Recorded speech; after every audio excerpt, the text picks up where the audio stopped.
It's a relief to see you all made it back in one piece. Huh?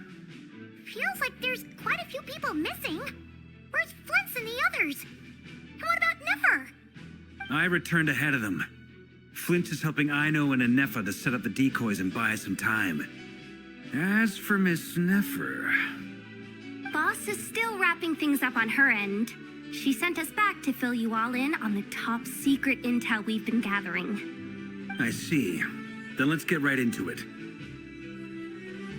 But first, who do we have here? You brought someone else in to help? Greetings. I was invited here to help as a longtime Tea Party companion of Columbina's. You may call me Arlecchino. Surely it can't be. Those eyes. Oh, where have I seen them before? Wait, of course. In those memories we just saw. The only Arlecchino I know is the fourth of the Fatui Harbingers. So either you share a pretty uncommon name, or you're more than just a Tea Party buddy. You are well informed, Grandmaster. A man from Mondstadt living all the way out here in Nodcry, and yet the people and affairs of Snezhnaya seem to hold a special place in your heart. Oh, the feeling's mutual. Sounds like you know all about who I am, too. A Fatui Harbinger. The atmosphere in here just got really tense. Guess we can't just start trusting Fatui Harbingers, even at a time like this. I must admit, though, I'm a little curious. Seeing as the moon goddess no longer belongs to the Fatui, what makes you so willing to put your neck on the line here? Nor does Nodcry belong to Mondstadt, Mr. Varka. Yet still, you're fighting for it all the same. Things don't always have to have a tangible payoff. Sometimes, stopping things from spiraling out of control is a higher priority than chasing the spoils of victory. Of course, I can't say there's nothing in it for me at all. But that's between Columbina and myself.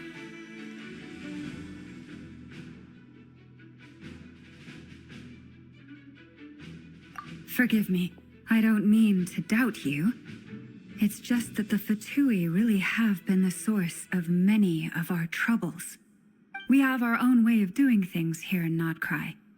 But ever since they arrived, the Fatui have treated us with nothing but hostility. I know there's been a lot of bad blood between us in the past. I've done my utmost to avoid friction whenever I could. But sometimes fundamental conflicts of interest simply can't be settled amicably. That's why I'm here solely in a personal capacity. This has nothing to do with the Fatui. As a gesture of good faith, I'll be frank. I can help Columbina track down the iridescent moon's marrow, which will help her restore more of her power. Anyway, what else is on the agenda? Let's begin.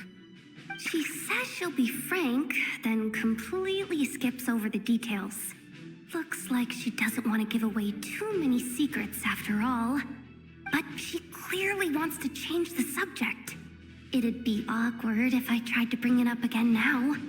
I guess we'll just have to go along with it. She's the fourth of the Fatui Harbingers after all. One look and you can tell she's not someone you'd want to mess with.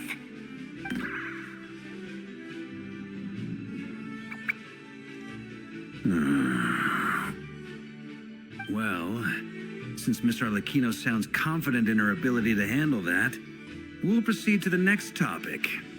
Yehoda, time to share that top secret intel. All right, listen up, everyone. First, we now know that Rerir was originally a Conrian secret agent whose primary mission was to hunt down and assassinate the so-called Dregs of the Crimson Moon. The Dregs of the Crimson Moon? In the memories, there was a lot of talk about the Crimson Moon and Eclipse, and a whole bunch of other stuff from the time of Conria.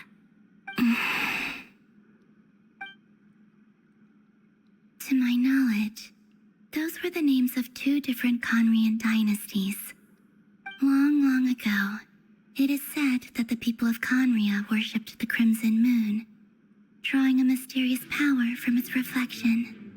But one day, Aku saw the crimson moon eclipsed, hence the name of the new dynasty that replaced it, and how it became the new emblem of Conria. Still, long after the Crimson Moon dynasty had fallen, the last ruler of the Eclipse dynasty, the Vinster King, still coveted the secrets it left behind. So, he sent the Rehir of Solnari to secretly hunt down the Crimson Moon's few remaining followers. In those days, Rerir showed no signs of madness. In fact, he was as normal as any other person. Oh, and he had a fiancé, or at least a would-be fiancé, called Tholindis. What's the matter?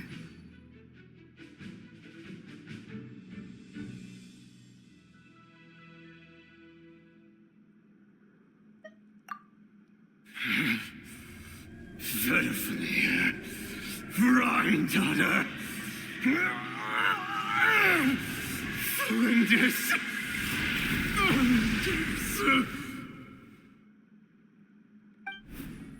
Interesting. Anything else?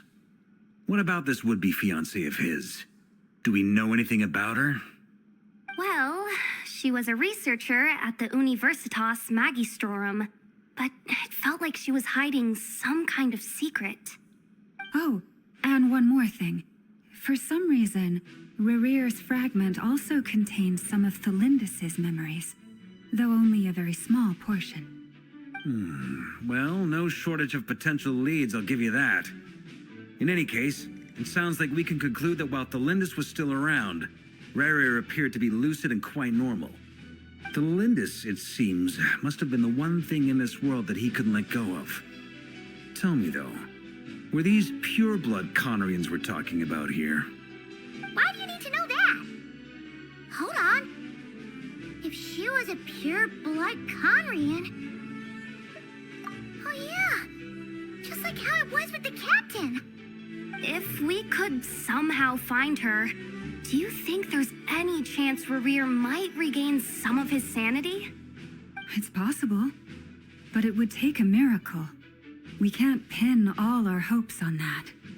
That merchant who Nefer knows, Dori Sangama Bay. Maybe we could hire her to look into it. All right, then. Let's keep working in our separate teams. Traveler, Paimon, Kutar, and Miss Arlecchino will go look for the iridescent moon's marrow. As for the others... On the way over here, I noticed that the Wild Hunt monsters had grown even more frenzied in their search for Kutar. At this rate, the people living here will be in grave danger too. So I'm thinking of gathering together some of our followers to go wipe them out. I'll head back to the curatorium and meet up with the boss. Feels good knowing we've all got something to be getting on with. Given that the Wild Hunt has been a lot more active lately, the Lightkeepers have likely begun their own operations too. If that is the case, someone will need to pass the news on to Flint's. I'll hold the fort for now, then discuss our next move with Flint's, Ino, and Anefa when they get back. All right then. Well, the clock's ticking. If that's everything, we'll be on our way. We'd better get moving too. We'll try to buy you as much time as we can. Relax. Just do your thing. Now, I decided to call in some backup since things are getting so hairy. Our reinforcements should be here any minute now. Stay safe, everyone. Dismissed.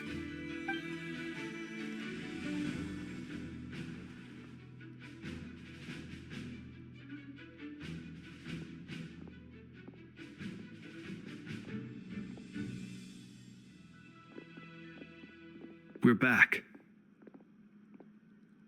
Did we get here a little early? Or a little late? A tad late. The others have already set off. To summarize, our resident moon goddess has found us a new ally, and Boss Nefer has uncovered some promising info. Everything going smoothly on your end? Not great. I don't know how long we can stall them for. The decoys are getting taken out way faster than we imagined. I'm gonna make some more later, but I need a timeout first. I'm so tired right now. Oh, right. Ineffa, could you fill in Uncle Varka on what we just discussed with Flints? Sure. Uncle Varka, you previously told us about how when you went to investigate a source of the Wild Hunt in Amsvartnir, you discovered that it was just a diversion. But according to Flints' intel, several outbreaks of the Wild Hunt had already occurred in Notcry in the period leading up to that. That was before Rerir had regained his body, when he was far from regaining his full strength. In other words, in theory at least, he still lacked the means to act in two places at once. Flints, with everything that's been happening, the Lightkeepers across Notcry are rallying to fight back against the Wild Hunt. They're gonna need your help. I know, I'm sure you're capable of coming up with something far more effective than decoys. But for now, you should stay here and get some rest.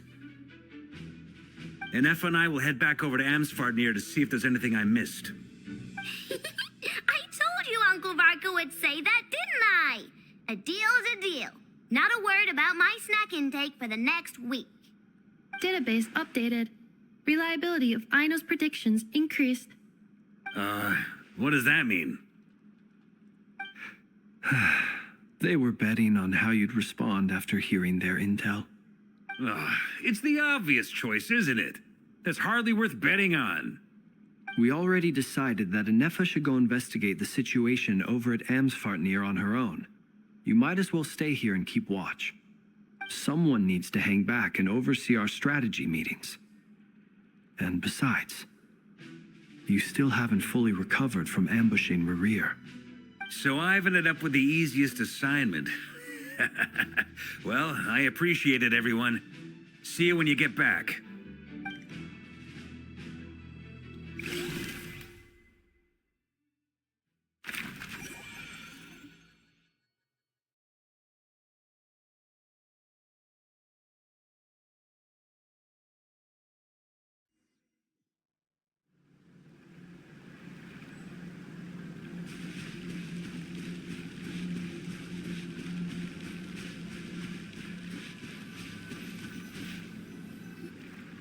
Here, this will serve as a good spot to cross over.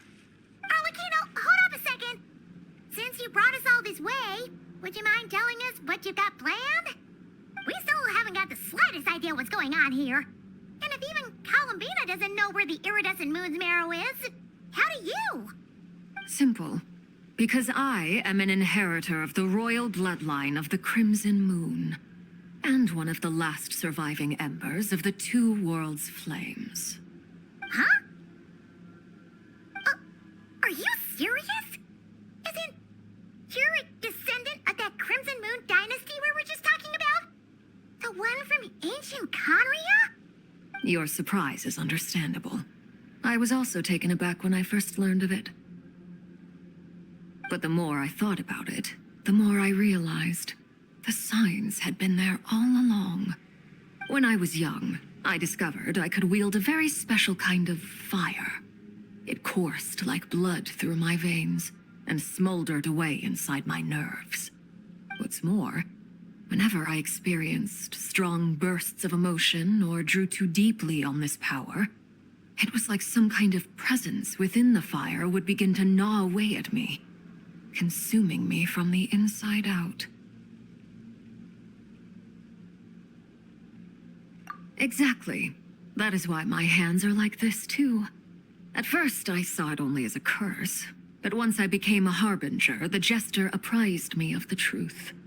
Together with my own investigations over the past few years, there are several things that I have gradually come to understand. For instance, take the so-called Crimson Moon. In truth, it is nothing more than the shattered remnants of the iridescent moon, fused with the abyss to prolong its lifespan. Since this blood flame was bestowed upon me by the Crimson Moon, it is a fusion of the iridescent moon's former power and the corruption of the abyss. You all understand the nature of the abyss well enough. I draw upon its power, and in return, it hungers for my soul. This strange blackness is the mark of corruption it has left behind. If I recall correctly, You once told me that if the corruption ever made it to your heart, you'd become a completely different person. Yes, and that's the reason I'm always careful not to push my power too far. It's essentially a never-ending tug of war. Oh, sounds intense. Anyway, the rest of my story can wait. Is there anything else about the Crimson Moon or the Iridescent Moon that you're unclear about? Paimon has a question. So, the crimson moon that the Karians used to worship was actually the iridescent moon, right? Which was one of the three moon sisters. Does that mean that the Karians were to the crimson moon as the frost moon scions are to the frost moon? So much of that history has been lost. We have no way of knowing exactly what they were like. But I would suspect that the Conrians weren't as devout in their moon worship as it might appear. The iridescent moon's remains simply served as their link to the abyss. Later on, perhaps someone discovered a way to make direct contact with the abyss.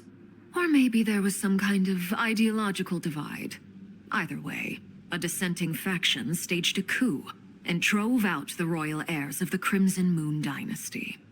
Still, even with the dark sun looming high overhead, the Crimson Moon's glow never truly faded. If you want living proof, it's standing right before you. The first time we met, I sensed something familiar in your presence. When I looked at you, I felt I could see that mysterious red moon in the corner of my eye. In your flames, I saw its broken image, surrounded by a strange black aura. Well, I appreciate that you kept it to yourself. Much about the Crimson Moon is still a mystery, and I'd prefer not to end up as the object of an insane research project. Anyway, time is against us here, so if there's any other questions, they'll have to wait. I just want to make sure I've got one thing straight. In her letter, Sandrone mentioned that since you are unable to contain the iridescent moon's marrow yourself, you intend to leave it in my custody. Correct? That's right. For now, it's the only way I can pay you back for your help. The iridescent moon is already part of who you are, so with its marrow in your possession, you'll be even more powerful than before. Deal. Then let's get started. Get what started? What does this place have to do with the crimson moon? When I first became a harbinger, the Jester gave me a book called Parenheri, also known as Leobranto Inamorato. You should be able to buy a copy next time you're in Fontaine. It's a love story set in the Crimson Moon era, but setting aside the tangled romances of its characters, it also records a few interesting details.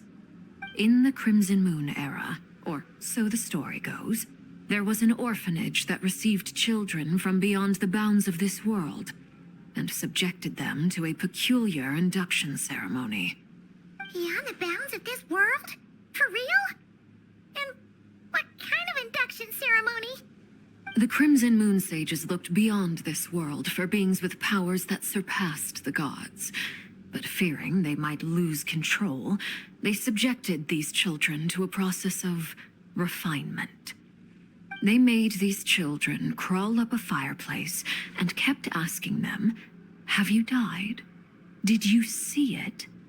Until they finally admitted to having died and seen a crimson moon. The adults embraced the children who passed the ritual, telling them, "Within the fireplace, you have traversed the flames between two worlds. Here and now, you are born anew."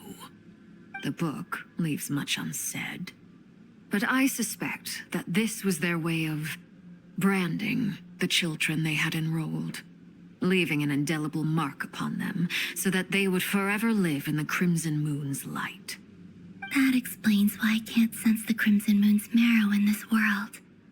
It makes sense that it would be sealed in a special space that can only be accessed temporarily through some kind of ritual. But there's no fireplace here. Do you see a chimney anywhere? Oh, are we supposed to build it ourselves? Fine. Paimon will go find some bricks. That won't be necessary. The fireplace is purely symbolic. The key to the ritual is crossing the flames between two worlds. In other words, the flames that burn within me. Those burned away by such flames leave behind a kind of ghostly afterimage in the world. In the days of Conria, people believed they could be used to bridge the gap between the two worlds of life and death. In short, I can open a passage to that space for you. That's the easy part. The catch is I'll need to stay on this side to keep the passage open, so I won't be able to come with you. Once you're inside, you'll have to find your own way.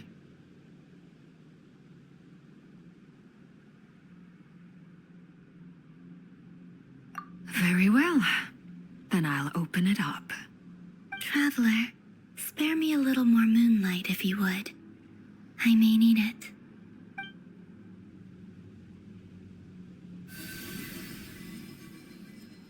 Thank you. I feel like I've recovered some of my strength now. It should be enough to move us across short distances and confront whatever dangers might await.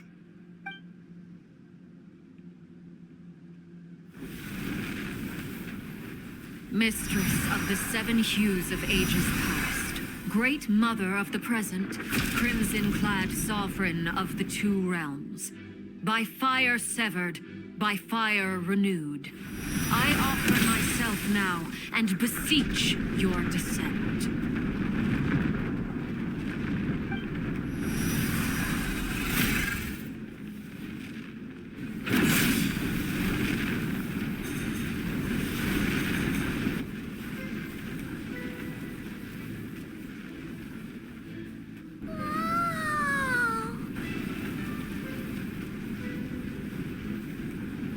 One word of advice as you're crossing over.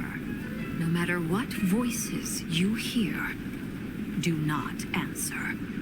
Got it. I sense a sinister gloom inside, but also the familiar light of the moon. I feel that I am about to meet an old friend who has changed beyond all recognition. All right, let's go.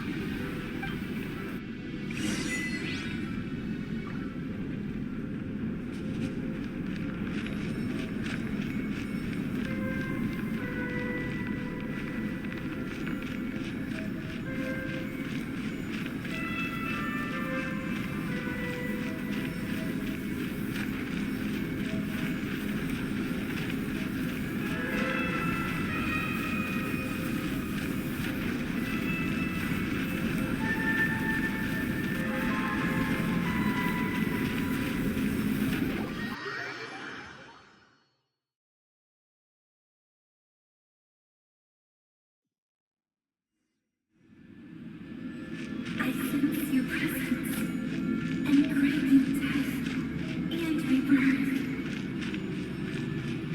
Wait, why are you?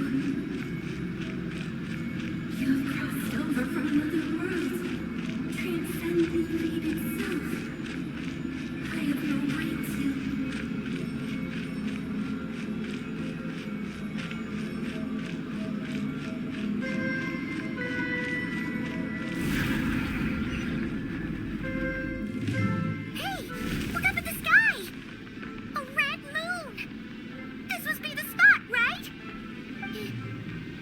The abyss? It's practically filled the entire place. What now? What a tragic sight. Fragments of your broken body, seized by the abyss and hung up aloft like mummified remains. Iridescent moon, was this truly what you wished for?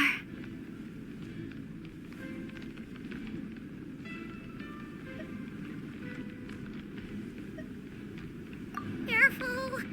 There's something spooky about this place. Feels like something is lurking in the fog. Haimon's right behind you. Whatever you do, don't run off without her.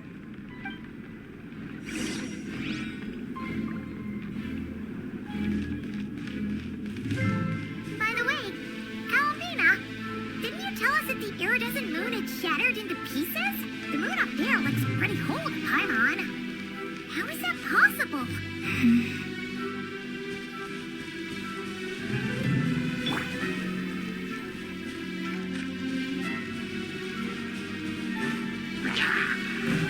Rain outlines your fate. No, my... Stand with me! Forest, protect us.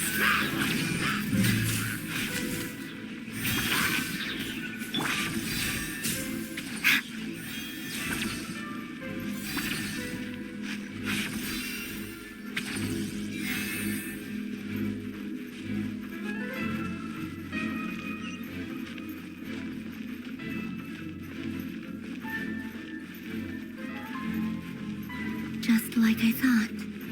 It was only a facade.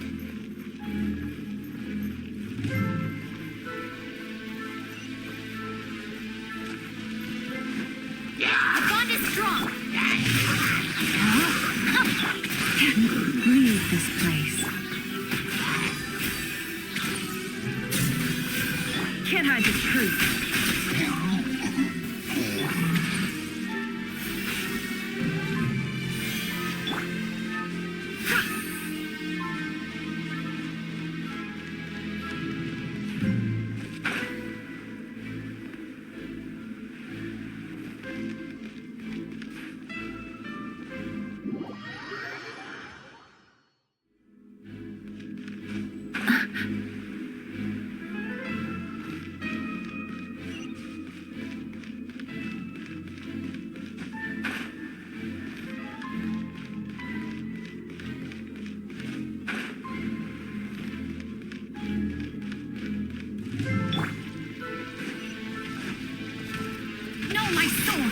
Rain outlines your... Stand with me! No more lies.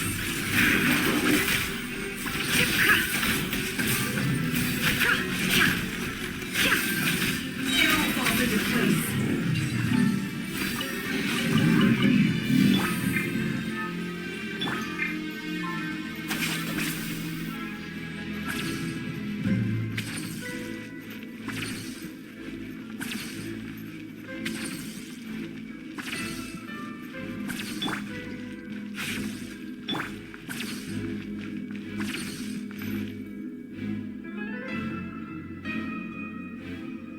Huh? Huh? For real? That's way too high! There's no way we'll be able to reach it! No. I'm not sensing anything up there. It's coming from under the mountain. Let's see... Ah! There's some kind of weird shadow over the water! Wait, see that? Looks like a mechanism of some sort. Let's check it out!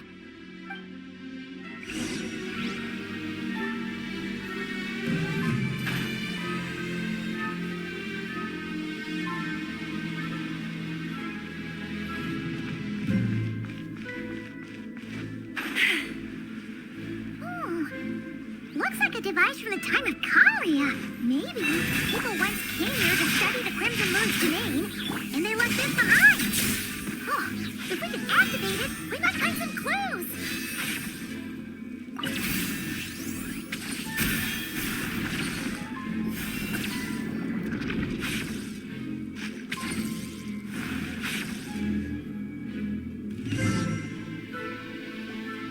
Hey, look at that!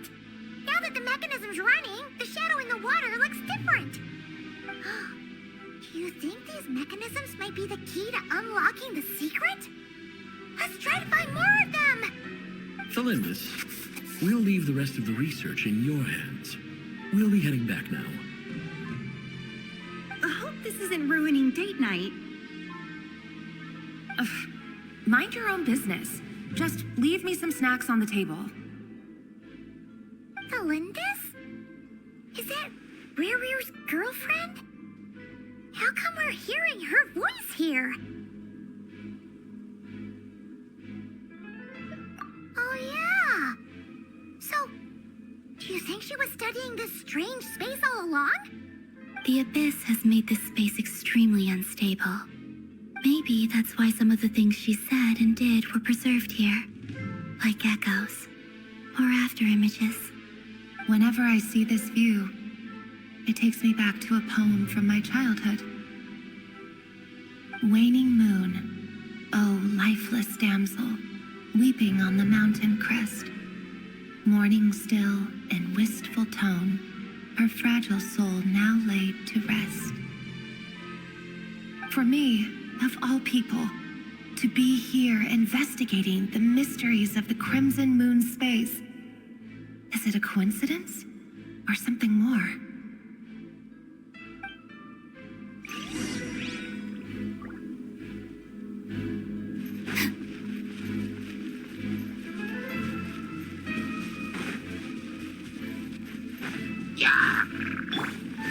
Genshin's a song.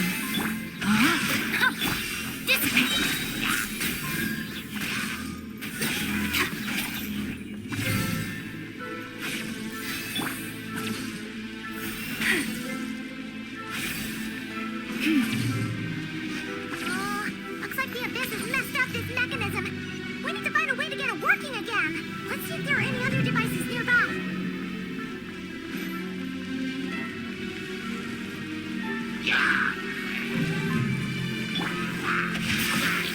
No, my sword!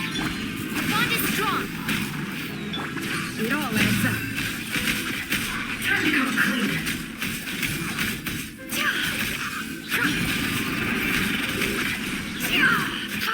No more lies. Time to come clean.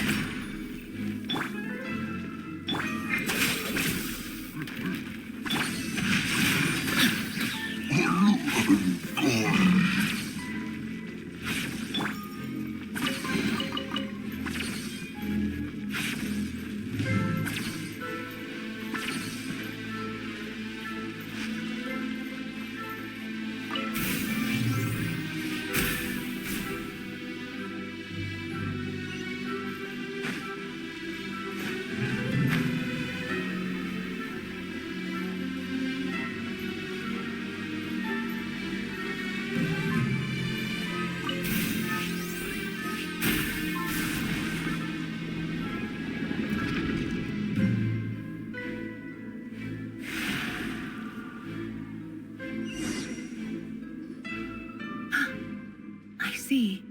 So the moon marrow, or rather the power of the 3 moons, is the key to unlocking. If it really does exist, then maybe this madness can finally be put to an end.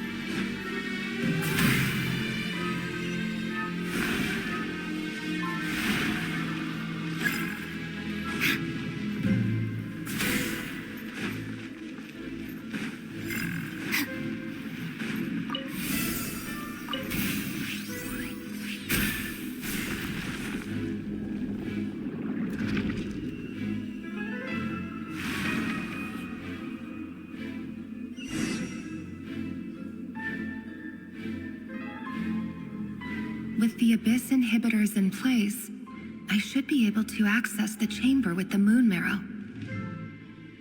Oh, Rarier, with every step you take, you're drifting further from what you truly desire. But you're not the root of the problem.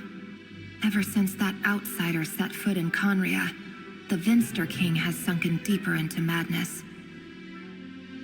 If only I could get my hands on that outsider.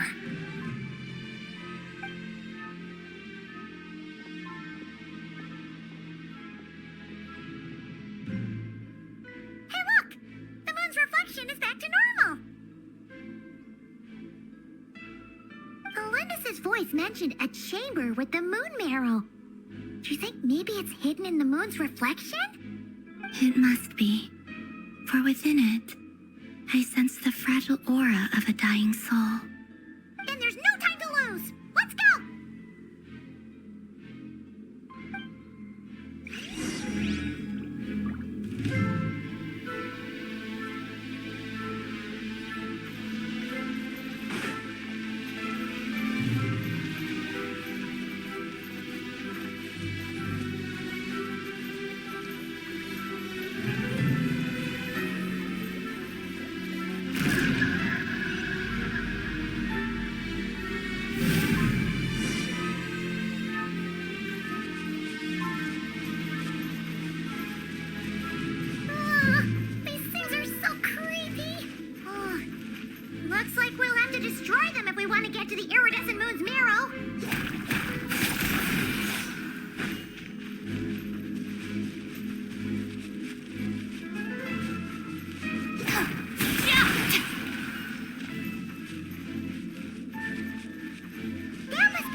radiant rain outlines your fate. Drink! Receive my blessing for the everlasting grace. I'll settle this. Can I be true?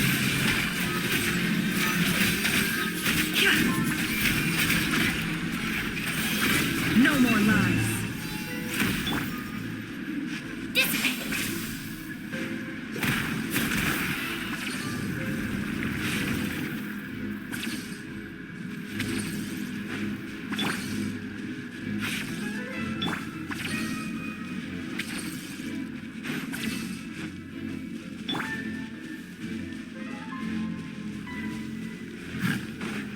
It all adds up. Our bond is strong! Rain outlines your... You poor lost lamb. No more lies. Future tomatoes.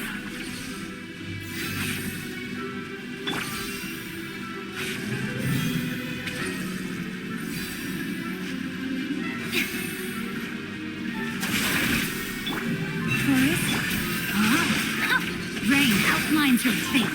It all adds up.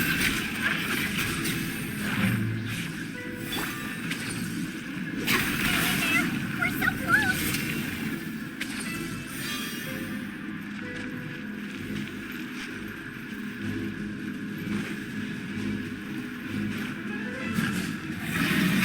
Stand with me!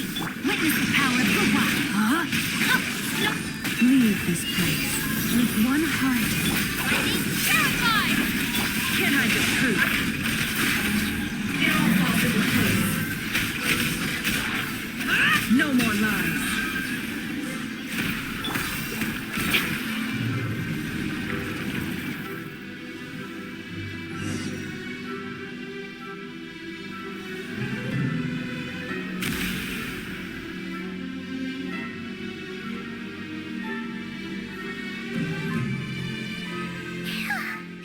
I finally did it!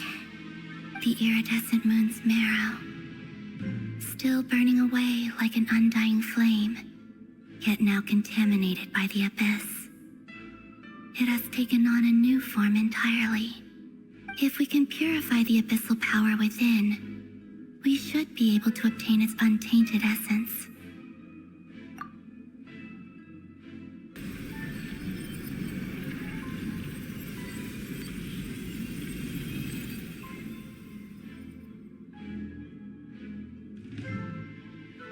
It's so cold.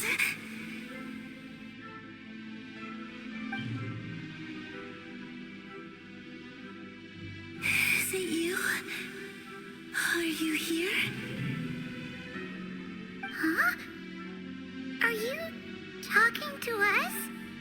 At long last, I can see you once more. Our fates have crossed, and I am finally free. I'm sorry, I lied to you. Even knowing what was to come, I still couldn't let go of the fear in my heart as death drew near. The moment the moon shattered, my body began to split apart piece by piece.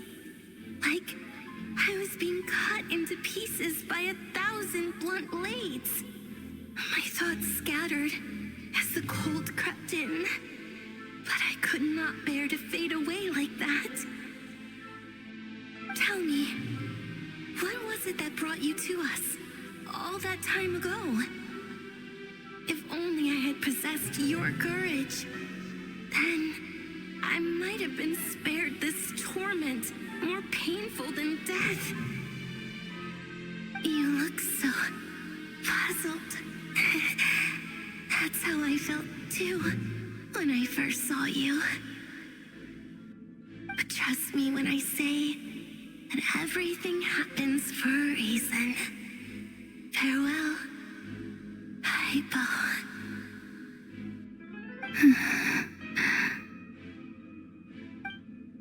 What was that all about? Was that the goddess of the iridescent moon? Oh, it sounded like she was speaking to a long-lost friend. But none of us have ever met her before, right? Perhaps She took me for the goddess of the frost moon she once knew.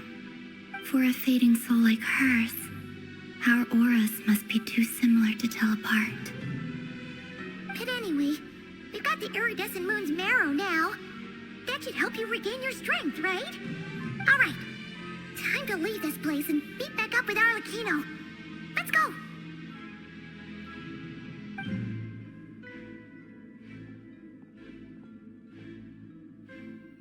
That's odd.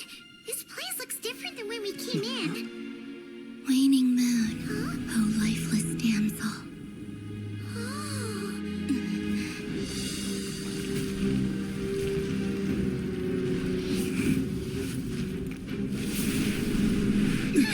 Hurry! The place is collapsing! It wants to trap us here. Who's it? The Abyss? Now we've taken the moon marrow. All that's left here is a dark will. It will show us no mercy.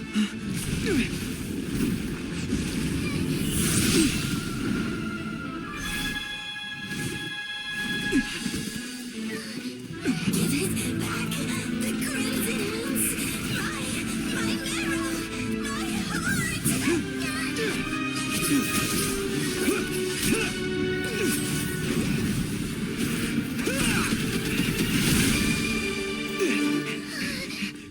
Finally! Oh no! The exit's blocked! They're back! Now what do we do? This is where you fall. Witness my rise. What are you waiting for?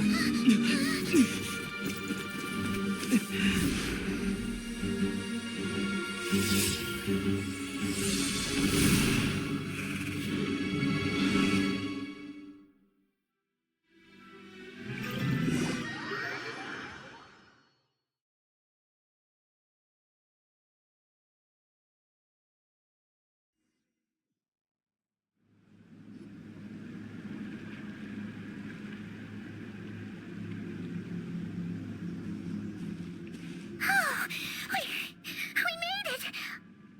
Was that you, Arlecchino? Did you save us? Wait, your hands! They're... Oh, this? Don't worry. It's a small price to pay. The Abyss wanted to trap you inside, and I defied its will by bringing you out. No wonder it's a little angry.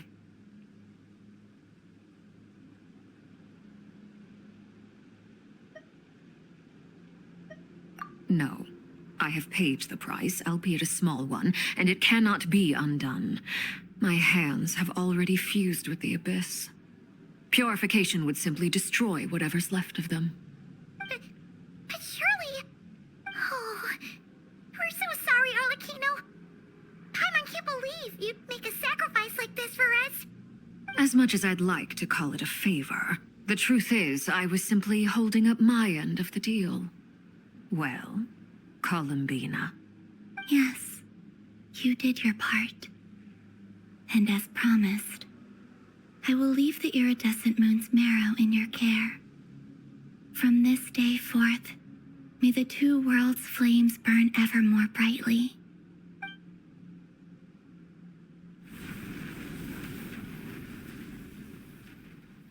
I'll take that as a blessing. Now, Columbina, give me your hand. Accept this moonlight I offer in return.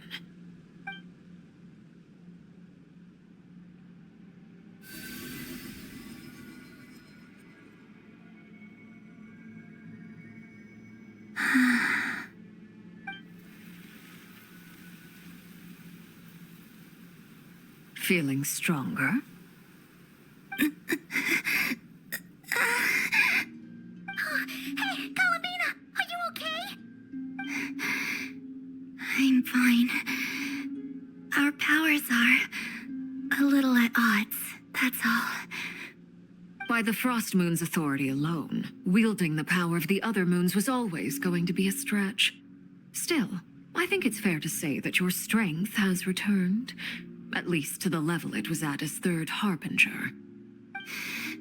It's still not enough. There's no way I can hope to challenge Rayrier like this. Just one more ray of moonlight, if you would. It's okay. I can take it.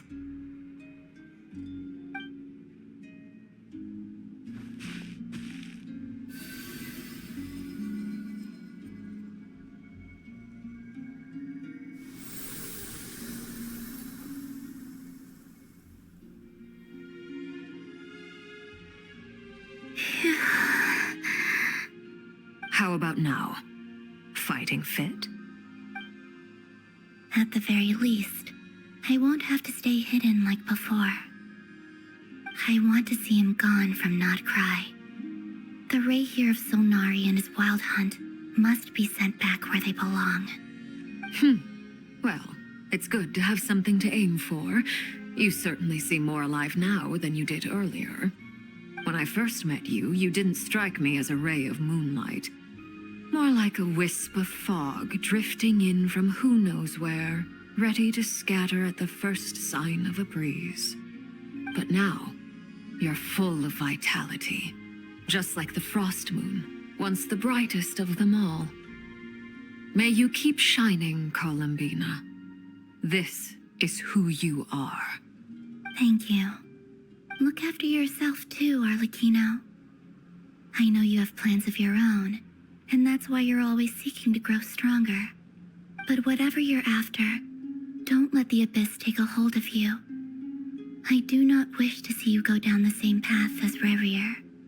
I appreciate the concern, Columbina.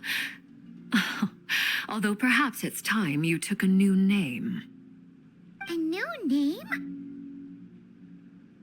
Kutar, the Moon Maiden, Columbina, they're nothing more than code names. They describe who she is and the roles she's played, but they're not her real name. We often use code names in the House of the Hearth, too. But it's knowing your real name that keeps you grounded. Up till now, you've been living a wandering life, so you've probably never really cared. All I'll say is this. Once you've defeated Rayrier, give it some thought. All right, that's it from me. I'll get you back safely first, then go meet up with Sandrone. You're the best!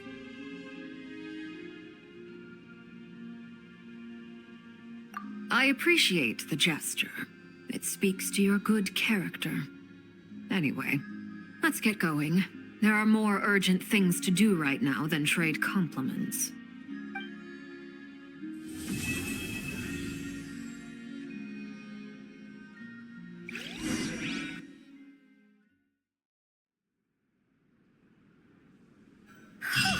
It was a close call, but we got the iridescent moon's marrow and restored Columbina's strength, and that's all that matters. In other words, mission accomplished. Paimon wonders how everyone else is doing.